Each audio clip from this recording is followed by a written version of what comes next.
সৈয়দনা আদম বললেন, এরা কারা? আল্লাহ বললেন, তোমার বংশধর। সৈয়দনা আদম বললেন, আল্লাহ, ওই যে একটা রূহ দেখা যায়, এটার নাম কি?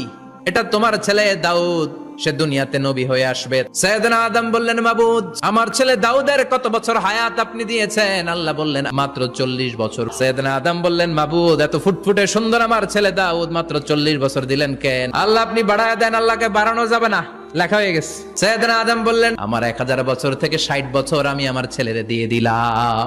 আর আদম আলাইহিস সালাম পেয়েছিলেন 1000 বছর, 60 কমে গেলে রইল কত? 940 বছর পৃথিবীতে থাকার পরে মালাকুল মাউত চলে এসেছে। এসে বলল, জিইতু আন আকবাদা রূহাক, রূহ কবজ করতে আসছি।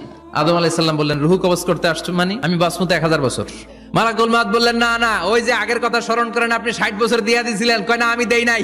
মালাকুল মাউত বলে, আল্লাহ, ঘটনা দেখেন, দিয়া কয় দেই নাই। আল্লাহ কয়, থাক, কথা কইস না, আয়া পর। ভুলে গেছেন উনি। সেদিন থেকে আল কিতাব ওয়া শুহুদ, মানে লিখে রাখার সিস্টেম আর সাক্ষীর সিস্টেম চালু হয়েছে।